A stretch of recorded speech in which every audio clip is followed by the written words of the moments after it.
বাংলাদেশ গত ৫ দশকে তার উন্নয়নের যাত্রায় গত ১.৫ দশকে বিভিন্ন উন্নয়ন পরিকল্পনা অথবা উন্নয়ন কর্মকাণ্ডের প্রচেষ্টা নেওয়া হয়েছিল, যেগুলোকে কেন্দ্র করে কিন্তু দুর্নীতিগুলো হয়েছে। এবং সুতরাং আমাদের ওই পার্সপেক্টিভে যদি আমরা হারিয়ে ফেলি, তাহলে কিন্তু হঠাৎ করে মনে হতে পারে যে এটা গতকালের ঘটনা। এটা কিন্তু গতকালের ঘটনা নয়, এটা একটা কন্টিনিউশন। এবং আপনাদেরকে এটা বলতে পারি যে এখানে এতই দক্ষ খেলোয়াড় ছিল এই আর্থিক খাতে বিশৃঙ্খলা অথবা ঋণ খেলাপির মধ্যে, যারা সরকার পরিবর্তনের মধ্য দিয়েও তাদের কোনো সমস্যা হয় না। আপনারা হয়তো অনেকেই জানেন যে আমি এই শ্বেতপত্র কমিটির একজন সদস্য। আমরা কিন্তু এই জিনিসটাই দেখতে চাচ্ছি যে কোনো একটা বিশেষ কারো বিরুদ্ধে হয়তো সেরকম ইনভেস্টিগেট করার জন্য যে যথেষ্ট সময় দরকার, শ্বেতপত্র কমিটির আনফর্চুনেটলি সেই সময় আমরা পাইনি। ৩ মাসের মধ্যে আমরা রিপোর্টটা দিচ্ছি এবং আপনাদেরকে বলতে পারি যে এ মাসের শেষের মধ্যে আমরা রিপোর্টটা শেষ করব। সেখানে কিন্তু আমরা যেটা বোঝার চেষ্টা করেছি যে আসলে এই দুর্নীতি বিভিন্ন খাতে এবং সুনির্দিষ্টভাবে যদি আমরা আর্থিক খাতে কথা বলি, তাহলে প্রক্রিয়াটা কিভাবে হয়েছে। সেক্ষেত্রে কিন্তু দেখা গেছে যে অনেকেই, আমরা বলি, ব্যবসায়ীরা বলি, রাজনীতিবিদরা বলি, তারা নানা রকমভাবে ইনোভেটিভ অ্যাপ্রোচ নিয়েছে। কেউ উদ্যোগী হয়েছে বেশি আরেকজনের চেয়ে। দুর্নীতিবাজ আমলারা হয়তো পথ দেখিয়েছে কিভাবে একটা প্রজেক্টকে, যেটা 10 কোটি টাকার প্রজেক্ট, সেটা 1000 কোটি অথবা 500 কোটি টাকা বাড়ানো। ব্যবসায়ীরা তারা পথ দেখিয়েছে যে কিভাবে ব্যবসার ক্ষেত্রে দুর্নীতির সুযোগগুলো করা যায়। রাজনীতিবিদরা পথ দেখিয়েছে, দুর্নীতিবাজ রাজনীতির কথা বলছি, কিভাবে এই ব্যবসায়ী এবং দুর্নীতিবাজ ব্যবসায়ী এবং আমলাদেরকে প্রোটেকশন দেওয়া যেতে পারে বিভিন্ন আইনের মাধ্যমে, বিভিন্ন প্রক্রিয়ার মাধ্যমে, সংসদে তাদের জন্য সহায়ক নীতি এবং গুলো পাশ করার মাধ্যমে।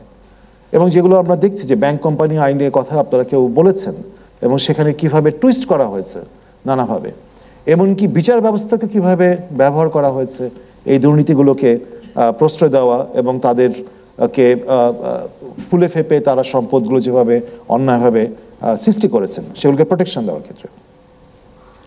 এখন আমরা যদি আরো একটু গভীরে যাই, দেখব যে আর্থিক খাতের সমস্যা শুধুমাত্র কিন্তু খেলাপি ঋণ নয়। খেলাপি ঋণ হচ্ছে তার একটা সিমটম, কিন্তু তার ভেতরে গভীর জায়গায় হচ্ছে পুরো আর্থিক খাতেই সুশাসনের সমস্যা, বড় ধরনের সুশাসনের সমস্যা। এবং এই সুশাসনের সমস্যা আমরা যখন আর্থিক খাত নিয়ে আলোচনা করছি, সামগ্রিকভাবে পুরো দেশের সুশাসনের যে সমস্যা, সেটা কিন্তু আমরা দেখেছি যে প্রত্যেকটাই কোনো না কোনোভাবে সম্পর্কিত। সরকার যত বেশি দেখা গেছে অভ্যন্তরীণভাবে কর আদায় করতে পারেনি, তার আমরা জানি, কেউ একজন বলেছেন ট্যাক্স জিডিপি রেশিও বাংলাদেশের one of the lowest in the world. যত তার নিজের সরকার চালানোর জন্য যে পরিমাণ সম্পদ দরকার, রেভিনিউ দরকার, এই সৃষ্টি করতে ব্যর্থ হয়েছে, তত বেশি সরকার নির্ভর হয়েছে ঋণের উপরে অথবা এবং সেই ঋণ দেখা গেছে অভ্যন্তরীণ ঋণ এবং বৈদেশিক ঋণ। এবং বৈদেশিক ঋণ নির্ভর যে প্রকল্পগুলো, সেই ঋণ নির্ভর প্রকল্পগুলোকে কেন্দ্র করে দেখা গেছে এই রাজনীতিবিদ, আমলা এবং ব্যবসায়ীদের একটা নেক্সাস, তারা ওখান থেকে দুর্নীতিগুলো করেছে। ছোট ছোট প্রকল্প থেকে শুরু করে মেগা প্রকল্প, আমরা কিন্তু দুর্নীতির একটা বড় ধরনের একটা ব্যাপক প্রসার দেখেছি। এবং গত 1 দশকে অথবা 1.5 দশকে যে নতুন চিত্রটা আমাদের সামনে এসেছে, সেটা হচ্ছে যে দুর্নীতির শুধু ব্যাপকতা নয়, দুর্নীতির একটা ইন্টারকানেকশন। মানে যেই লোক অথবা যে প্রতিষ্ঠান একই সাথে ঋণ খেলাপি, তারা একই সাথে কর খেলাপি, তারা একই সাথে টাকা পাচারকারী। ভীত হওয়ার কোনো কারণ নেই।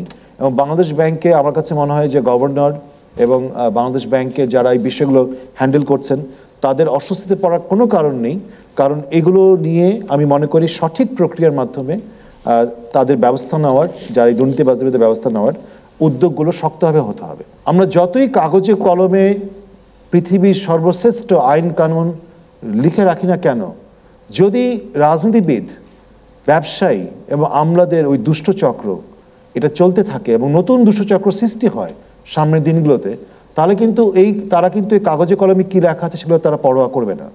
প্রয়োজনে তারা ওই কাগজে কলমে যা লেখা আছে সেগুলো তারা নতুন ব্যাখ্যা নিজেদের জন্য তৈরি করে নেবে, অথবা তারা নতুন আইন তারা সৃষ্টি করে নেবে।